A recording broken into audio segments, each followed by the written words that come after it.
Well, very few people in real estate are giving as much value, especially on the marketing side and generating listings, as Jimmy Mackin. So, this is actually a replay of a mastermind that I did with Jimmy Mackin, where we were talking about the effective types of marketing that are working right now to generate listings for agents across the country. We have input from agents that are on the call. We also gave some other examples.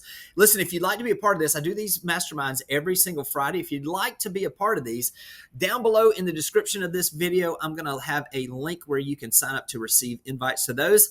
Now let's get to it. As good as a marketer as I am, is about as ill-equipped as I am as a dad. I feel like I need to take some I need to redirect some of my training on that. I'm telling you, man. But I think everyone on the call here can relate. When you got a 3-year-old and a 5-year-old, all bets are off at that That is point. exactly right. Hey, listen, this is what before you jumped on, Katie Day is on, and I told her, I was like, because I watched Katie like a week and a half ago. I was on the thing with her. She had like the papoose on and just gave the whole presentation with the baby strapped in. I was like, wow, this is super mom there. So, hey, listen, That's this is gonna be it. fun. Let's get right on into this. Hey, look, as people are keeping on coming in, if it should mute you, but if it hasn't, please do that. Listen, Jimmy needs no introduction, but man, where I'm from, you give honor by speaking it. And I will tell y'all this. I don't know anybody that's bringing more value as far as marketing and opportunities for agents to grow their business than Jimmy Mackin is. And he is probably one of the few people that I know of that is as obsessed as I am with trying to figure out the small details that can make a huge difference in your marketing. And so I'm excited to have him here. Listen, we are going to be operating from the two ends of the bell curve as far as hair this morning. Jimmy absolutely keeps the dry shampoo industry by himself at a huge I'm keeping level. him afloat. That's exactly right. You're doing a great job. But Jimmy, let's just go right into this. And Yes, sir. let's just kind of go through and talk about what are you seeing out there right now that's super effective, anything in particular, and what are you seeing out there? Well, it's what's so interesting about the time that we're in right now is that for many markets, we're entering in sort of the late spring, early summer market. And what I think is a natural habit in real estate is that a lot of agents have off seasons where they are beginning of the year, foot on the gas, all the way through the spring market. And then for whatever reason, maybe personal, maybe just sort of the fact that the spring market can be very intense in most markets, they start to let off the gas to the point where all the momentum that they've built in the spring market, they told themselves a story that, oh, well, the market slows down in the summertime, so I'm going to slow down in the summertime. And I think the thing that jumps out to me before we get into tactics, I think the first kind of Zen learning that I'm having right now is that for real businesses in this industry, there is no off season. Now there are periods of intensity, and we all live through those. You can't be running at 100 miles an hour, 365. But this idea of shutting down is so challenging and so destructive to the momentum that you build in the summer markets. And if you look at the data, Jimmy, you look at the data in terms of number of transactions, it's not like we go from selling, a million houses a quarter to selling in Q3 like 200,000 houses. It drops 20%. Yet our effort and our intensity and our focus oftentimes drops like 60, 70%. And so I think the first lesson, and I'd love to get your reaction to this, is this idea of how can you continue that momentum you've built? Because what I don't want you doing if you're on today's call is I don't want you starting over in September. You know what I mean? I don't want you treating September like it's January. What are your thoughts on this? Because I think a lot of agents right now struggle with this in the summer. They want to have that work-life balance. They want to be able to enjoy, the fruits of their labor, but they also don't want to set themselves back going into the fall market. Yeah, no, I think it's critically important to find a pace where you can have peace. And I think that is something that we, as agents, we have to understand. Look, there are seasons for everything. And there are seasons when we need to be operating. You can't do it forever, like you said, at that highest level. So I like to do is I like to have 90 days of a 90-day kind of reaction to what am I doing. So in other words, if you're trying to figure out what does this look like for this summer, you got kids, you're going to travel, you're going to do some things, that's fine. but find a pace where you continue the momentum. Once you've built momentum, you have the ability. I mean, what was the old analogy of the old, you remember the old hand pumps? I mean, you don't remember these, but growing up in the country, we had the old hand pumps for a well. In other words, it was a well where you had to, and look, with that, what you had to do, you had to prime the pump. You had to pour some water Yeah. into it. Then you Listen, had to just, Jimmy, where I'm from, we have running water, okay? And we have indoor plumbing. yeah. So this is the other thing. By the way, see, this is how Jimmy treats me, and this is how I Oh, introduced please. him to fried okra, which changed his life. And It you know, did. but literally think of it this way. When you're Yeah. starting out, if you don't have momentum right now, look, you can't wait. You have to start building some momentum. And so what we Yeah. have to do is we have to absolutely just go crazy on that pump. You can't stop until the water starts coming. Once the water starts coming, now what we have Yeah. to do is maintain a touch on that. So in other words, this is what I love about, literally, I love what you're doing in listing leads and the way you're giving these things is it is a daily, weekly type of strategy on direct mail. It is a Yep. strategy on staying in touch with your existing database. It's also going out there and posting consistently on social media and utilizing videos. Mm-hmm. So there is a consistency there. So for everybody on here, what I would just encourage you, let me tell you what gives you peace is when you know that you are doing activities that are going to lead to business. And doing that, Mm-hmm. you can still do that if you plan ahead, even during the summertime, to keep that consistency going. Does that make sense? That's exactly right. And let me actually give a strategy here. I'll share my screen so you guys can see this. I got to send the request in. Let me set Yeah. the stage. I was just actually DMing with Katie Lucci, who's an awesome agent selling houses in Florida, and she ran this campaign that she gave me the numbers on this. She got a $1.75 million listing, a $624,000 listing. She got 11 conversations started, and she's got two additional people in the pipeline. And I'm going to share with you what she did because I think there's an important lesson here. This idea of sort of like Jim Collins. We all know Jim Collins, Good to Great, the author. Probably wrote one of my favorite books. Has probably the best title of all time that people haven't read. Is How the Mighty Fall, which is a story of understanding how businesses go through these seasons and cycles where they become untouchable, then they sort of begin to fall apart. But Jim Collins has this great line in Good to Great, which talks about the idea of fire bullets first, then cannonball second. So you sort of like you're experimenting with all these different ideas. And by the way, let me know in the chat if you've read Good to Great recently. If you haven't, good opportunity to reread it again. You have all these ideas. You're experimenting quickly, right? You're trying new things. But once something gets a little bit of momentum, that's when you put your full weight behind it. So what Katie did, Katie Lucci, she was getting success with direct mail. And she was kind of every month sending out a direct mail campaign, getting some results from that. And so she decided to say, you know what? I'm going to do a 7-week campaign. And I'm going to invest, like, instead of investing a few $100s, I'm going to put $5,000 of my money, give or take, towards the 7-week campaign, hitting the same audience. And what's funny, Jimmy, is the agents she was telling me this in the DM. She goes, the agents in my market felt like it was too much. You know who didn't think it was too much? The consumer, right? Like the Right. consumer. Right. And so let me just share real quick, because I'll just show this to you. She dropped this in our private mastermind group, and you could see she basically took all these marketing campaigns we designed at Listing Leads, and she did seven campaigns. And by the way, actually, it looks like she spent $2,500. She might have put a little bit more money into it recently, but it was week 1, week 2, week 3, week 4, week 5, week 6. This is the kind of campaigns that she was sending, and here's all the postcards that she sent over that 7-week period. Now, Jimmy, you and I both know, right? Look at that.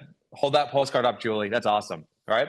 And so what's so cool is that most people, when they do direct mail, send a campaign once a month, or when they've got a listing or coming soon or open house or just sold. But generally, if you're going to farm, you usually send like one postcard month, which means over the course of 12 months, they get 12 postcards. What she did is she compressed time. And this is a principle in marketing that we teach, which is this idea that familiarity breeds trust. And so if you, and by the way, it's familiarity breeds trust, and results, and I would write this down, results come from repetition. And so what she said, hey, I could send this over 12 months, but why don't I just do a 7-week campaign, blitz them, and see if I can get some results. And so that campaign, $1.75 million listing, $624,000 listing, 11 conversations, and she's got 2 additional sellers in the pipeline. And you can imagine that her brand equity and her brand awareness in that local area is just risen up quite significantly. So my advice is this, before we get into some additional tactics that are maybe a little more short term, my advice is this, is that if something's working really well for your business, don't be afraid to not to double down, but to triple down, to really put all the chips on black. If you send a farming campaign, Jimmy, to 1,000 people that gets 2 calls, why not send that to 10,000 people? Why not reinvest 20% of your earnings back into basically growing that and building that momentum? And that's something I would do. Now we got a question from Tim. How many homes did she send that to? Tim, I believe it was 2,500 homes. Let's take a look here. I think she had 3. Tim, yeah, go ahead, Jimmy. 1,000 with postcards and 300 with the letters is what I believe you read. I read in the post, but double check that. And by the way, listen, if you guys have questions, this is interactive. Rosalie Warner's here. Rosalie, if you can help us with questions also and just prompt us if you see some, that would be great. Thank you for the help. Thank you. Yeah. So 1,800 homes, right, on this. Now we can do the math, Jimmy. You know, what's $2.4 million of listings. Plus, you know, it's really interesting what she's doing now. She just sent me a DM about this too. She sold one of the houses, and she just published an article. Maybe we can drop a link to our friends over at BAM. She took that $1.75 million listing. She sold it for $243,000 above this estimate. And so what she did is she got the listing from her mailing campaign. And then because it was a marketable moment, because she sold the house for $200,000 above this estimate, she then created a just sold campaign to circle prospect around that listing. And that's kind of how you go from strength to strength with your marketing, is to have it kind of be a continuation of your stories. All right, so we get a question from Ann in the chat here, Jimmy. Jimmy, give you a reaction here. Is it too late to start a campaign like this? Or is it better to start later in the year to catch the spring surge? No, I would say this, because this leads right into my point on this is when she does the 7 weeks, this is the 7-week surge, but the follow-up with the consistency of 1 a month after this, she's already built the brand equity where they recognize her. Now what we were talking about, that was the priming of the pump I was talking about. Now she has the ability, and she will have results from this that will be ongoing. So in my opinion, no. I mean, look, the time to start, I mean, what's the old analogy? You know, the time to plant, you know, or to plant a tree is yesterday. I mean, literally start campaigns as quickly as you can, because the sooner you build brand equity, the more likely you are to have the opportunity where those owners are ready to sell. Would be my opinion. Jimmy, different? Well, no, there's 12,000 houses that sell in the U.S. every single day.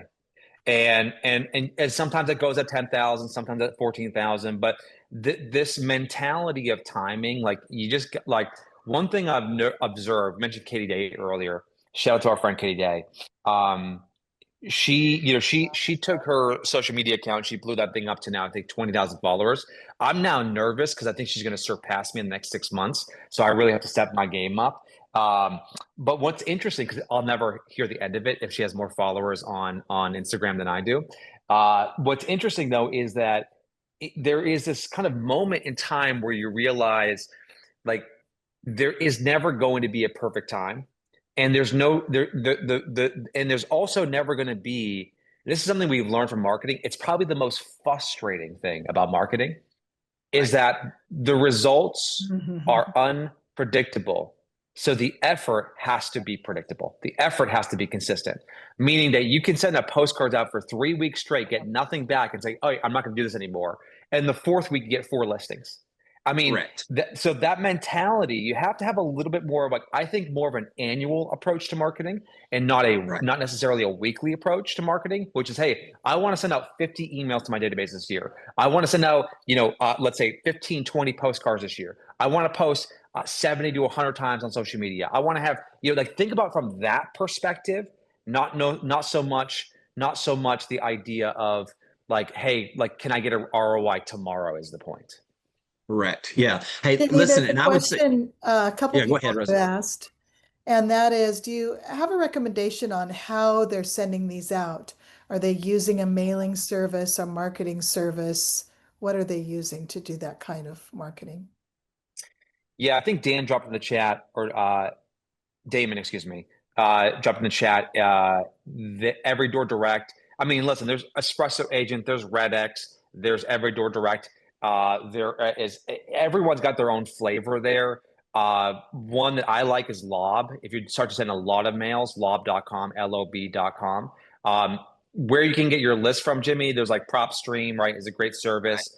Jimmy, your Yeah. title rep, I would imagine, will be able to get you a good list too. In Um, most places, yes. Yeah. in The other most thing places, is, I right? mean, whether it be literally, I mean, you're not going to lack for the data. I mean, any of the services, whether it be RedX or any of those, I mean, you can literally, like with some of the stuff we've done with RedX is we'll just geographically just draw a circle, you know what I mean? And it will just Hmm. it'll grab all those mailing addresses, email addresses even also, as well as the Yep. phone numbers for us, scrubs them. So, you know, I mean, look, the mailing service is a little bit like the CRM. The best one is the one you use. I mean, they will Mhm. all produce. And then just finding out as you're doing this and getting some recommendations will make a lot of sense as well. Yeah, and so building on that idea, what else could you be doing right now to be able to get some business? Because right now, I'm definitely a big believer in this idea of trying to have more conversations every day. I have a very controversial approach to this. I believe you should spend 30 to 40% of your time prospecting and marketing. Most agents spend 5% or less.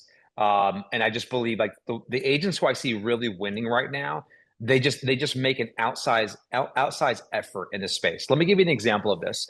Have you guys been following the story of HBO recently, where they just went through? So it's now officially Max, but they've now are rechanging their name back. Have you guys seen this? They're changing their name back from Max to HBO Max. Now, let me give you some perspective on this. They started off as HBO, which is arguably the greatest branding of all time. Back when I was a kid in the 80s and the 90s, they would be like, it's not cable, it's HBO. So they created this incredible brand like architecture where there's a distinction between this higher quality premium thing versus cable. And then for some reason, when they got acquired, uh, a complete moron took over the brand strategy. They went from HBO to HBO Now to HBO Go to HBO Max, then just to Max, and now back to HBO Max. And, and meanwhile, put this in perspective, meanwhile, if you look at their annual subscribers, they have 122 million subscribers to Max or HBO Max, whereas Netflix has nearly 3 times the amount. This is a 45-year-old brand that is beloved. I mean, they've got some of the greatest tentpole creative IP that we've ever seen, yet they're a third of the size as their closest competitor, and they're behind Disney Plus as well. And so this is a great example of what I think is what people struggle with is they you have to fall in love with the boring. And what do I mean by that? Our buddy Sharon, right? Before he retired, had before he but one of the cruise ship on the islands here, Sure. Yeah. Sharon popularized the idea of the deal of the week. Now, the deal of the week works really well. Yeah, exactly. Said it is like New Coke, right?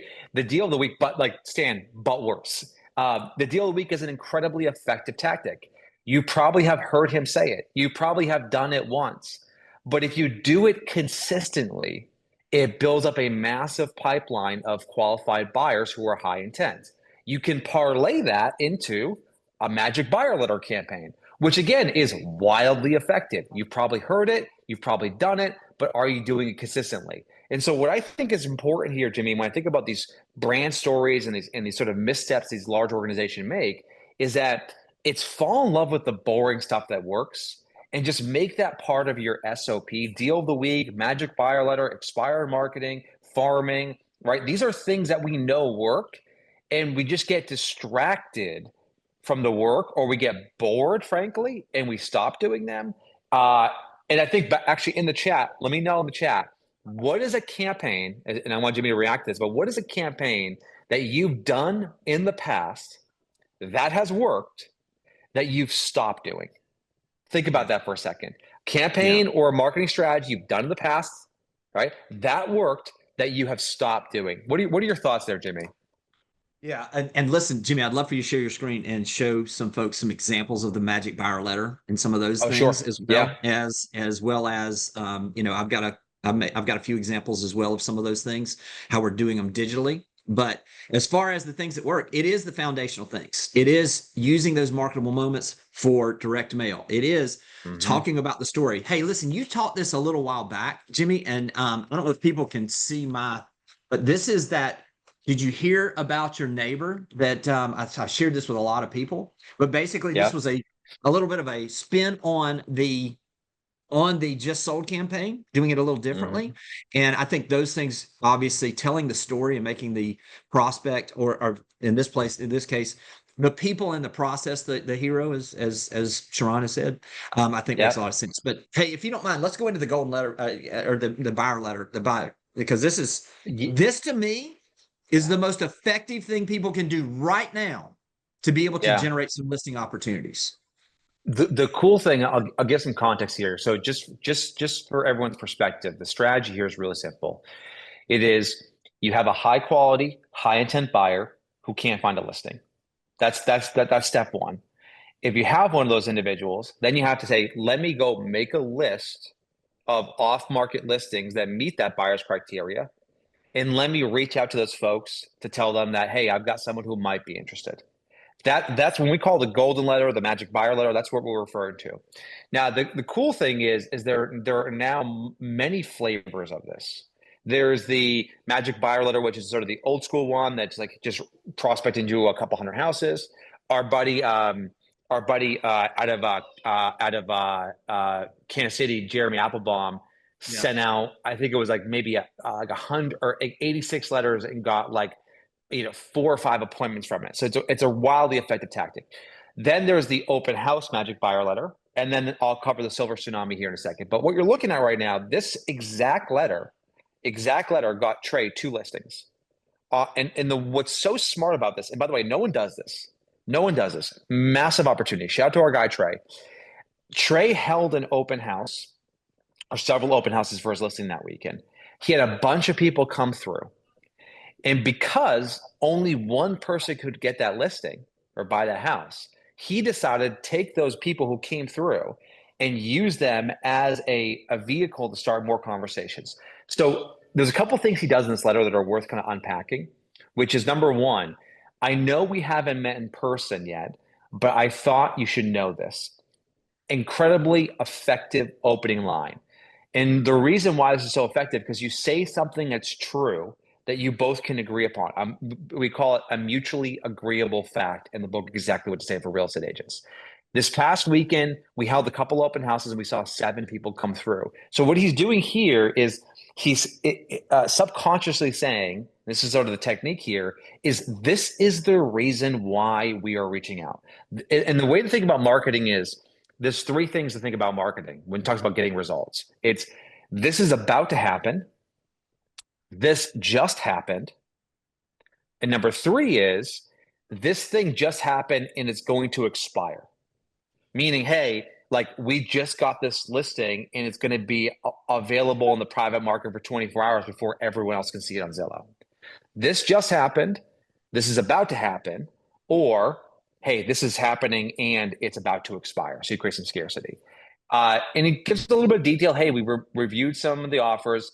And then he transitions into, I promised the families that came through.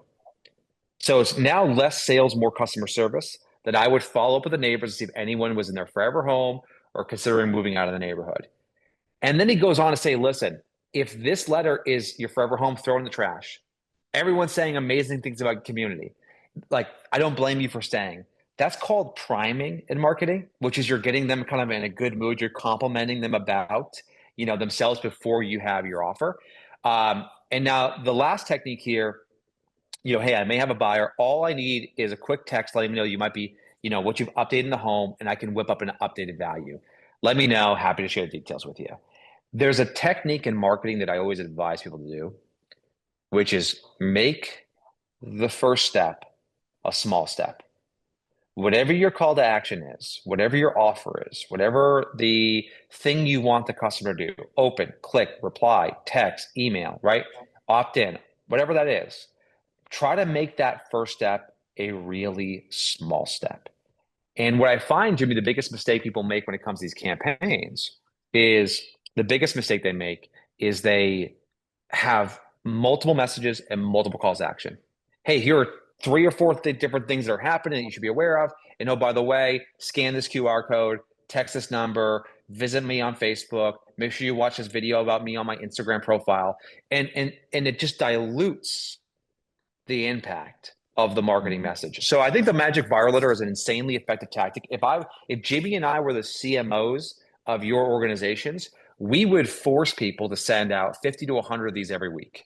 I mean, Yes. that would be the SOP for us, 50 to 100 of them every single week.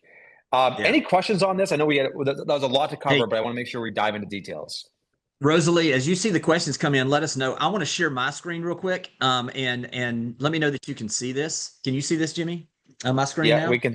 All right. Yeah, I we want can to show see you it. another example of this, and you've talked a little bit about this, but this is sharing kind of a spin on that magic buyer letter and doing it digitally. Let me make sure that you can hear my sound. I'm just going to let you hear the first part of this, and then I want to show you kind of how he has utilized this in a way. So if everybody can give me a thumbs up if you can hear this once I do this, that would be great. Oh, shoot. Of course it comes in. Look at the fishing things there. Let me get Josh back over here. Pull this back up, and we'll pull this video up. Now, what he's done here is he's actually taken, and he's got, this is actually with land, believe it or not. And then Josh, if you're on here, I'd love for you to pop on and give us some of these results because it was eye-popping. So let me let Hey, you Jimmy. hear this once I start playing this. And Do you own land? I have 2 specific buyers that I want to tell you about today that could create an opportunity for you or someone you know to maximize their land's value. Buyer number 1. This client is looking for property between 50 acres and 200 acres on the eastern side of Auburn, the Phoenix City side of Auburn and Opelika. They're interested in property even as far as Russell County, so looking from Salem, Beulah, going around to Crawford, even as far south as Little Texas. But that now, here's the thing I wanted to mention on this is this, and Josh, if you're here, I'd love for you to give some results. You'll notice this. This is the thing people miss too, is we get the vanity of how many comments, how many likes do we have. This was a Facebook post on this video, and we did, and he ran this with different things. But Josh, are you there where you can? Yes. Josh, you want to share some of the results you've got? Yeah, got you. If you can share some of the results. Yeah, so I've got a couple different iterations of this same video. One is I call this my 2 buyer video, and then I also have my 7 buyer video. And the couple ways I did this, I put it on Facebook, and then I really saw results from YouTube. So I put this on YouTube, and then I ran an ad, a Google ad, which would promote the video. And my YouTube video, I think it has about 4,000 views. But out of that, I've had several people just say, "Hey, I see you on TV," but particularly one guy who is a professor here at the university, he saw my video and he reached out to me. It ends up he owns like over 90 properties, and he has connected me to others. I got a listing on the interstate, which is about a $1.3 million listing. It's 12 and a half acres on the interstate. The guy saw my video. He didn't even ask about the buyers. He just said, "Hey, I saw you on Facebook. I saw your video. I've got some land that I'm interested in listing." So some people have responded to, I may have land for you. And others it hasn't been so much that they're just saying, "Hey, I want to find out who your buyers are." It just in a general way prompts them to reach out to me. But several connecting things have happened. I got the 12 and a half acres on the interstate, and then I was able to get 2 acres right beside it. It's also has like 600 feet of road frontage on the interstate. And the person that I got an 84 on this last video you just showed, an 84 acre parcel. The gentleman is this old gentleman, and he says he calls, and I think it's a telemarketer, and he says, "I saw you on my TV," and that's how he said it. "I saw you on my TV," and I was wondering if you might could help me with my property. You might have a buyer. And so anyway, I've already done the listing appointment with him. We're still working with it's family land. So we're working with the family to make sure everybody's on the same page. But I love it. Anytime somebody calls off of my signs or anything, I write down their name. And even if it doesn't fit at all, I'm like, well, tell me what you're looking for. I'm always looking at property, especially land. We do land up here in Auburn. And anyway, so I'm gathering those buyers so that I can then turn them into bait. Hey, Jimmy, let me just share. The reason why I love this so much is, the second half of this story is you never know the ripple effects of that marketing. We were talking when you talked about the 7 campaign, letters earlier, what that ripple effect is down the road for Josh also, and I just got to give Josh and Ginger, Hallmark, just some love here. They operate their Destin Luxury down in Destin, also, their company up in Auburn, but they also run a Christian school. And one of the things that came out of this is one of the people that called with a farm for them to look at ended up making some introductions, and now they have some folks that are interested in supporting the school and getting them a permanent location. So the key on this is you understand that the marketing you're doing, like you're talking about, Jimmy, it is building momentum. It is going to create opportunities. I mean, Josh has got over, almost $2 million worth of listings directly from one video, much less the other extras that are happening. So, Jimmy, you want to add to that, or are you seeing anybody doing something similar like that? Yeah, I'll give you an example here in a second because Justin Holder does I think he does the kind of like starter kit version of what Josh did. First off, Josh, congratulations on the success. I mean, incredible story in terms of getting results, really smart tactics. I think there are a couple things Josh did that I want to call out. There are lessons for all of us here, which is number one in marketing. The best kept secret of marketing is distribution. And the way to think about this is if you produce a video for social media, specifically, let's say Instagram, you're crazy not to, distribute that through whatever additional channels you can reach consumers. So people can call you up and say, hey, I saw you on my TV. Hey, I saw you on YouTube, right? I saw you on Instagram. And so this idea of like, oftentimes we fall into the habit, I'm guilty of this just like the rest of you guys are, of like only using it as one channel.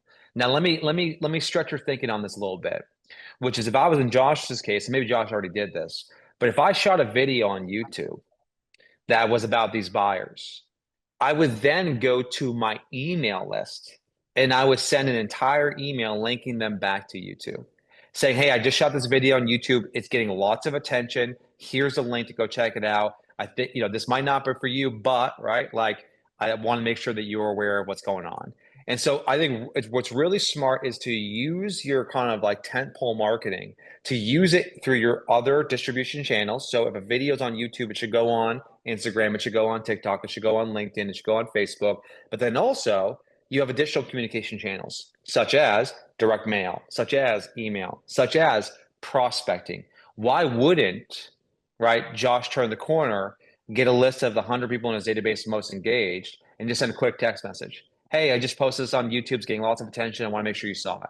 Here you go. Right. And just like use the marketing you're doing to get use the marketing you're doing to get more exposure is the point. The second thing that I want to call out. Can I mention this? Yeah, real quick, Jimmy? Sorry, Josh, do you mind sharing exactly what you did? Because Josh did turn that corner. He utilized Mojo to grab some email addresses. Do you want to talk about that, Josh, and what you did distribution wise there with the email of that? Yeah, so Mojo has the ability now to just get landowners. And so I was able to grab local landowners, and I've got probably about 6,000 people on my list for the Auburn area. And so I took that video and I sent it out. A couple of times I've done bombs, but I've recently changed that tactic so that I can use my YouTube channel as my CRM. So I'm pointing them back to YouTube with the hopes that they will, because I started noticing in my emails, some people would click on the link, some people wouldn't, or on the YouTube, but some are just clicking on my Facebook or my Instagram. And I'm like, oh, different people are going down different avenues back to the different social channels. But that was a pivot that we've made recently to try to link, instead of sending them to BombBomb, sending them to our YouTube to hopefully get somebody that we're nurturing along the way. Yeah, Such really good stuff. smart. Yeah. And the second thing I want to call out, Josh, how much money did you spend on YouTube amplifying that video? So I first learned this from Jason Pantana. I spend $100 at a time for a 2-week period. Yep. And I the video that he put out, I just follow it exactly. The only thing you have to be careful is about, you can get put in YouTube timeout if you try to get too specific with your housing video. But anyway, that's what I do. It's usually just $100, and so but we might be running 2 or 3 videos at a time. So maybe $400 or $500 a month. And this to me, talk about kind of important trends here, Jimmy. Thank you, Josh. And Pantana is certainly understands how to run YouTube videos and puts out a ton of content on this. Like the best videos by far, like the best advertising that's ever been invented is pre-roll YouTube ads. I mean, they're just magic at this stage. The thing that's interesting though, I want to call this out, which is, okay, what's changed about the world in the last 5 years? But a lot of people have not adjusted their strategy. The example I would give you is I would give you the example of pre-roll advertising. Sorry, guys, say hello. Okay. There you That's go. awesome. Yeah. So the example I would give you is this, when I think about people spending money on leads, they oftentimes spend money on Facebook ads and Google ads to generate cold leads. And so we'll buy services like Boomtown and Commissions Inc. and Firepoint and name the provider, whatever it is, YLopo, and they're spending thousands of dollars to get cold leads. That's fine. What I want to advocate for, though, is I want to advocate taking a percentage of that advertising budget you're spending, that $2,000 or $3,000 a month that people spend for cold leads, and putting that towards amplifying your organic content. And what Josh is doing, so few people do it. They post a video, they get 30 views. They're like, well, that's not, it's gonna take me a while to like get going here. No. You should take your videos that are getting some like interaction and amplify it through advertising. With Google, you can do in-market audience. So people who are actively looking for real estate related terms, searching for home improvements, searching for homes, you can get your videos in front of them for a ridiculously low cost. And so I think one of the things I would advocate for is look at your ad spend. Is your ad spend disproportionately focused on cold leads? If the answer is yes, that's all I spend my money on, well, maybe the time is to shift some of that budget, not all of it, but shift some of that budget towards amplifying your organic content, because your organic content is what drives those. You guys with me on this? It drives those like come list me calls. Hey, I saw you on my TV. Can you come list my 100 acres of land, please? Like that's cold, like a forced registration. I'm telling you guys right now, there is not a single agent on the planet who's ever got a come list me call from forced registration. We're all annoyed that we have to do it. So it's a good way to build your database of leads. So you have more people to follow up with. But really, organic content is what creates those come list me calls. And if you amplify that through advertising, you can sort of really shorten your time cycle on that, Jimmy. Hey, Jimmy, I will tell you too, the thing that Josh is doing, this is what I'm encouraging everybody to do as well, is if you have a post on social media or on YouTube, or you have anything that does well, point people back through your database with that, just even calling it out, saying, hey, I posted this about this coming soon listing that it's gone a little crazy. If you're curious about this, and then just link them back to your social, because it's almost like a little bit of a loop there where once you get them on social media, I'm encouraging people now, rather than calling and texting, DM people. That's where the communication is happening. The conversion is happening in the DMs. And so as quickly as you can get them converted from your email list to following you on social, the better in most cases. And hey, I want to share my screen too real quick one more time just to show you something. This was because I saw someone commented about, hey, I sent the deal of the week out, didn't get any responses for a while. This is Joey Kaz that I work with here locally. Joey sent this. This is to give you a good example of what a deal of the week kind of email looks like. Seagrove Beach home. You'll notice does not have the address, does not have any photos. And to Jimmy's point down at the bottom, if you'd like more information on this home, just reply to this email and I'll get you the details. Easy for them to do that. It's not go check the link in bio. It is just simply reply and I'll get you the details.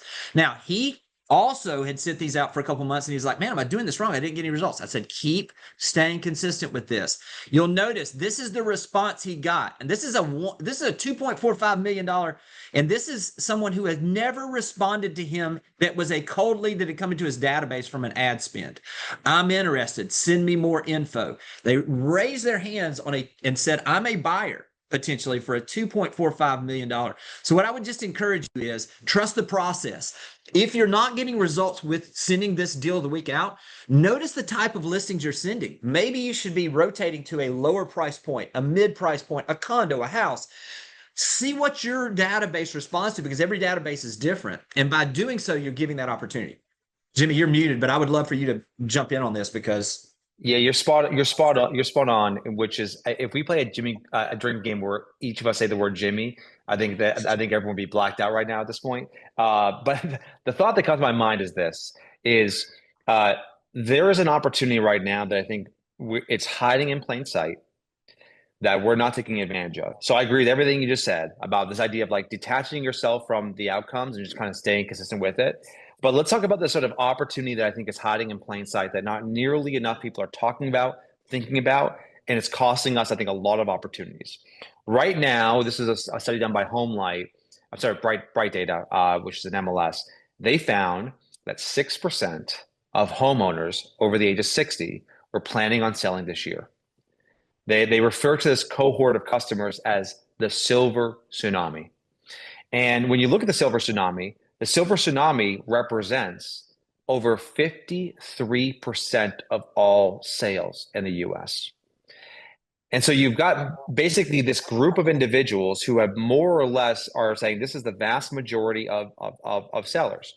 Now, Peter Drucker, the godfather of modern management, uses this phrase, which he says, demographics are destiny, which is the more you can understand about this cohort of customers, the more you can match your marketing to ensure that it addresses their concerns. And so what I see happen is we are marketing to these individuals because they're getting our letters, they're getting our emails, but we're not speaking to their specific pain points. We're not speaking to the goals they're trying to achieve. Instead, we're kind of treating them just kind of like everybody else. And there's something magical happens when you start to layer in some personalization. So I've done a ton of research on this to understand the silver tsunami. Because again, Jimmy, it represents over 2 million sales happening in the US right now. And there's interesting things that kind of pop out. The first is the median age of a home. The median age of a home owned by someone in the silver tsunami is what? Fill in the blank. In the chat, drop it in there. So what is the median age of the home owned by someone who's in the silver tsunami? 10 years, 20 years, 30 years, right? Let's see what people are saying. So we got 35 years, 40 years, 30 years. Yep. I can't do that math. K Green, 1970, 55 years, right? 50 years. Okay. Jimmy, here's the data. The median age of a home owned by someone in silver tsunami is 44 years. Nancy, it's Price or Right rules. So you're out. Let's see here. Who got 40 years? Kevin's the winner here. Okay. So 44 years. Now think about that for a second. If you own a house, let's say for 30 years, okay, and the home is 44 years old, as an example, what are the reasons why you may be delaying the decision to list the house? Let's pull it back a little bit further. Could it be because you are afraid you're going to have to make a bunch of repairs? All right. You have to declutter the whole thing. You have to invest in landscaping. You got to fix the roof. You got to replace some of the HVAC system. So if we get into the mind of the consumer, if they have an older home that's built, let's say before 1980 or around 1980, and they want to list their house, the idea of investing in the property is overwhelming and daunting. And the thing about making decisions is all you need is one good excuse to delay things. You guys with me on this? Like all you need is one good excuse. And so in marketing, we teach this principle at Listing Leads, is the principle that we adhere to, which is this idea of uh, destroy the objection in the mind of the consumer. Destroy the objection. So we say, like, what is the thing, like when we think about our customers, what is the thing that's preventing them from taking that next step? And so we created a campaign. It's part of the Silver Tsunami blueprint we put together. Create a campaign. We're like, listen, similar to the magic buyer letter. Hey, we've got these buyers. The reason we're reaching out is because our buyers are like love your neighborhood, and they're not looking for a new construction home. They're not looking for a turnkey property. They're in fact even excited about the idea of making some improvements when they purchase the home. And so what we say is we've got buyers, right, who are not they're looking for the opposite of what you have, right? Which is they're not looking for new construction. They're not looking for a turnkey. They're actually excited about making some repairs, which kind of lowers the temperature in the room for the consumer. It at least addresses the objection they have in their mind. And so from a marketing perspective, I think there's a couple things there to take away, Jimmy, which is first and foremost, how are you communicating and how are you marketing to the Silver Tsunami? They represent over half of the sales. Are you saying buy now, sell now? It's never been a greater time to sell. Like that pushy, aggressive message doesn't work.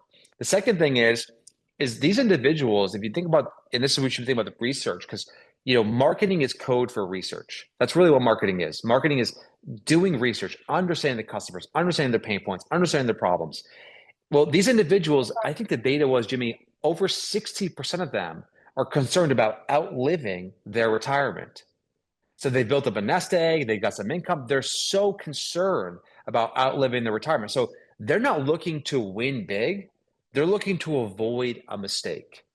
And so if you start to understand and kind of pull the layers back of these individuals, you realize, okay, my marketing message has just got to address these things.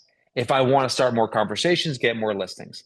If I put this is why Open Door, by the way, Jimmy, which has spent billions of dollars in advertising, has effectively made very little headway in this market because they have the positioning of go to our website, fill out your address, get an offer, sell your house. It's all about speed and convenience. Sure, that's great. Except if you've owned a house for 30 years, you're not concerned about selling it in 3 days. You owned it for 30 years. You're much more concerned about making the right decision than you are about making a quick decision. And so I'm just a huge fan of just A, focusing on the Silver Tsunami, but B, thinking deeply about what the right messaging is going to be to resonate with those folks. Because they represent more than half of the sales. And I think a lot of us right now are unintentionally not addressing their concerns and unintentionally ignoring them, Jimmy. Yeah, it's spot on. Hey, listen, with the limited time we have left, Rosalie, if you don't mind, if there are some questions, let us know, or if you've got questions, pop in there. I don't want to let this go though, because I'm such a huge fan of Listing Leads. I mean, literally, I utilize a lot of the things, whether it be the expired, the blueprint you did there, the Silver Tsunami blueprint, all those things, and the weekly type of things. Jimmy, I don't want you to get away without at least letting people know a little bit about Listing Leads. And then Rosalie, if we've got some questions or anything that we can jump into, that would be great. I'll use right the now, but coming. Yep. Okay, thank you. Thanks. So Jimmy Burgess has a great line.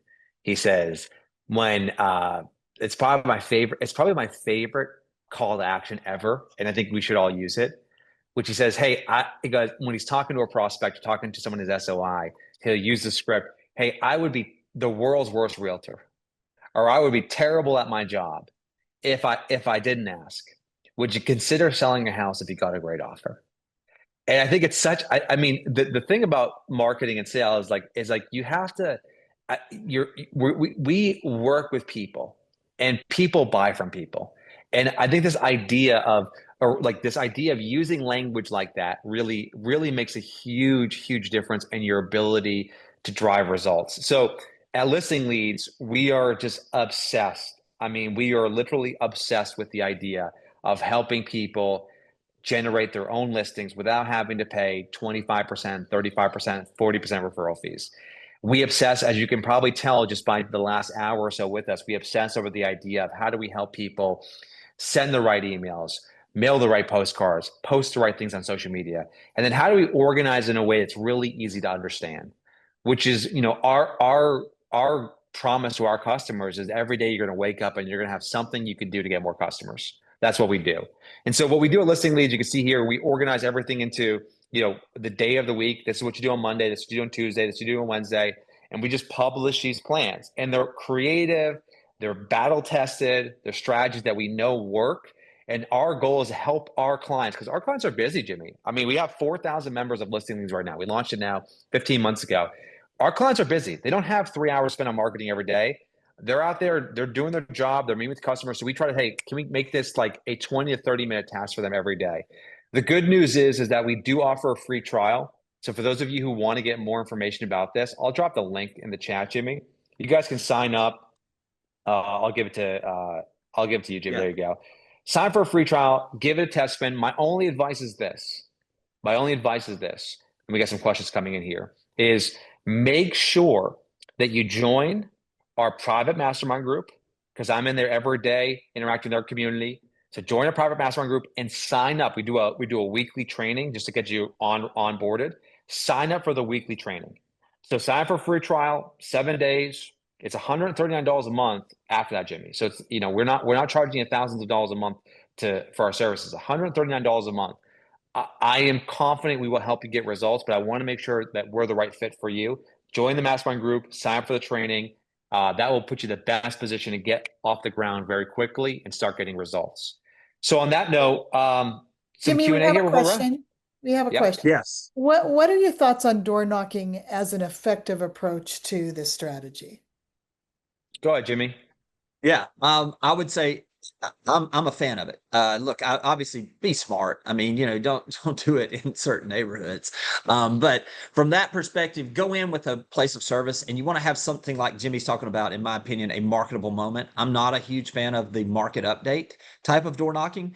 What I would say is, hey, this is kind of what we've really been kind of coaching and teaching is, hey, just wanted to stop by, give you a flyer. We're listed the house a few doors down. We're going to have an open house on Saturday. Wanted to give you a heads up, you know, in case you see a bunch of cars in the neighborhood of what's going on. And also, by the way, we're going to have that from 11 to 1 for all of the just the general public. But we're going to be there at 10 o'clock, and we're going to have it open where if any of the neighbors, or if you have friends or family that wanted to see it before the crowds, feel free to stop by at 10. It won't be published, but just the owners will have access that way. And the reason we do it that way is just as a point of service to the community, I guess you could say. And then we have a little flyer on the open house, and it just opens it up for opportunity for conversations. We leave that, you know, that flyer there if they're not there, obviously, if you got a door hanger, whatever you want to do. But the thing about it is, if you're able to do that where you have the time prior to for the owners in the neighborhood, it's a different conversation, because if they come in between 10 and 11, you kind of know, hey, these are probably nosy neighbors that are comparing this to their place and potentially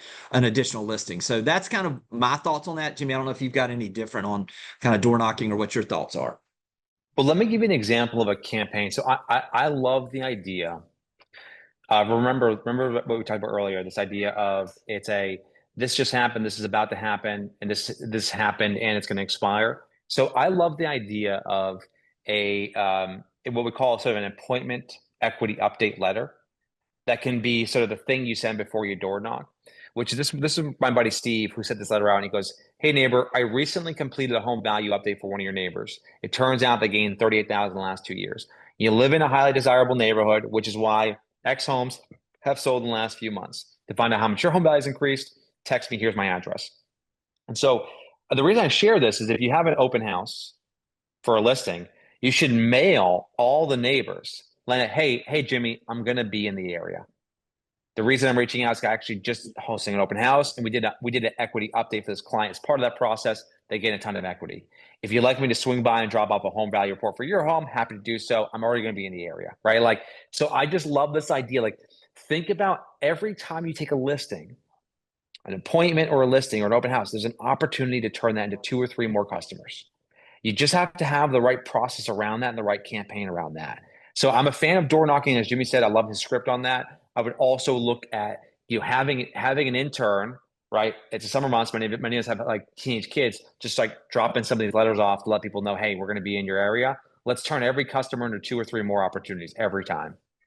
Good. It's really good. Rosalie, any other questions out there right now that you can see? The only comment that was made was that there is a service that will come in this silver tsunami type of situation, do the repairs and be paid out of closing. And so there are some options that you should make yourself aware of that you can use in those situations. Okay, great. Listen, I want to be cognizant of everybody's time. And so if you have a question, go ahead and jump on real quick and ask it. And if not, I wanted to wrap up with a couple of quick things. First off, Jimmy, thank you. This has been great. I've got 2 pages of notes here. So, I mean, thank you for that.